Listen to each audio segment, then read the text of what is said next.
harnessing transporters, creating public awareness, harnessing the rescue and relief operations teams and the government bodies that are involved. So how much of that has been achieved and how much is still? I think we have a long way to go. Why? As you said, NDMA came into being in 2007, almost a year and a half later. Not that the work wasn't going on. You'll be surprised to know that NDMA, the work on NDMA concept was going on past 2-3 years. And it was some other government department which was handling it.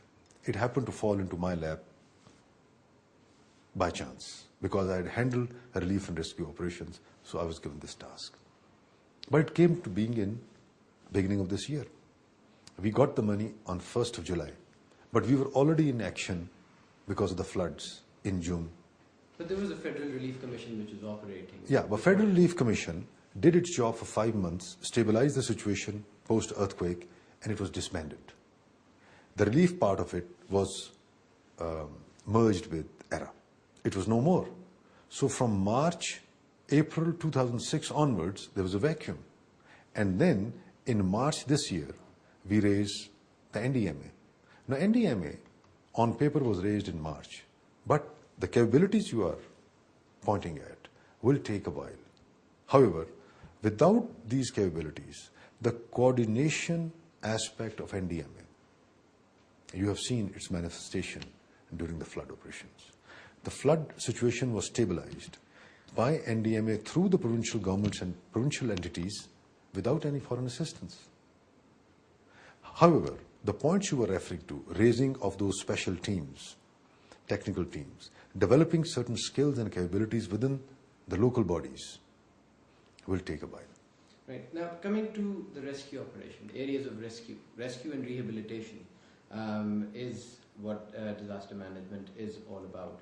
So, how much of that have we achieved? And there was a lot of criticism internationally as well that we were slow in our rescue efforts, that if our teams had moved earlier, we could have avoided quite a few casualties. Yes.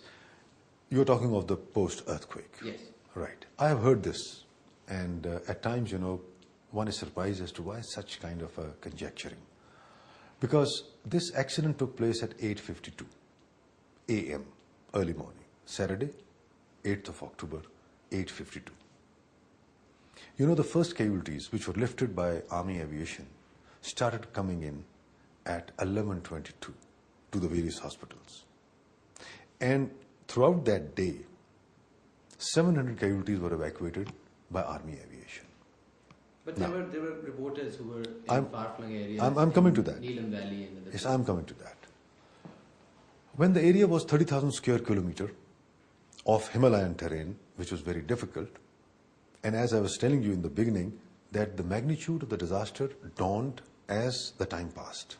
There is no method to know that beyond this valley how many houses have fallen down or how many casualties are there. It is actual physical reconnaissance which tells you. So when this thing happened, the Army Aviation started flying in that area. Because military formation was deployed in Kashmir, it suffered casualties also. So when the military started moving in that area, suddenly they realized this was a hell of a lot of disaster. But to say that rescue operation was launched late is incorrect for the simple reason that if around 9 o'clock this accident takes place, and in about 2 hours' time the casualties start coming into CMHs and other hospitals, that shows that rescue operation was not launched late. However, as 600,000 houses had fallen down and all the government infrastructure almost collapsed, 6,000 schools fell down, the roads were blocked and everything.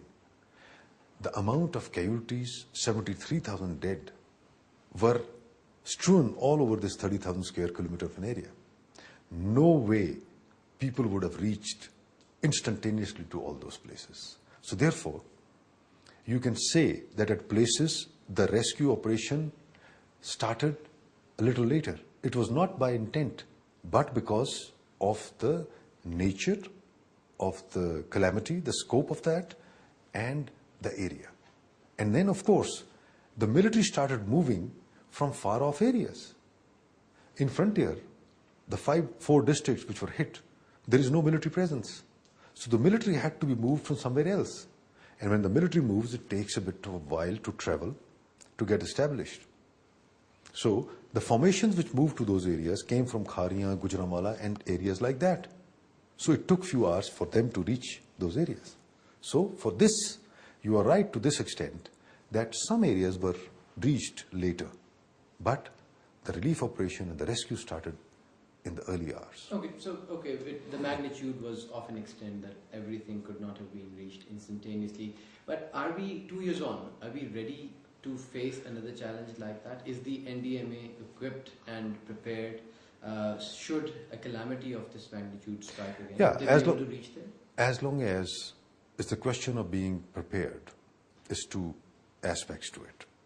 One is it capable of handling or coordinating a relief operation? If the question is that, yes, you have seen it in the floods, it was done. Does it have the capability? Now we are talking of what types of capability. Those capabilities, which technical capabilities you are referring to, needs to be developed over a period of time for 2-3 reasons. One, that you need to have the right kind of people to handle that. Let's take the case of rescue teams, for example. If you want to develop a rescue team of international standard, which has a canine team also, or the sniffer dogs, it comprises of about 88 people, which has doctors, which have engineers, which have other paramedics, type of people into one team. It has very high-tech equipment, which can sense a small little movement under debris, or sound, or for that matter, even if there is no sound, the heat wave of the body.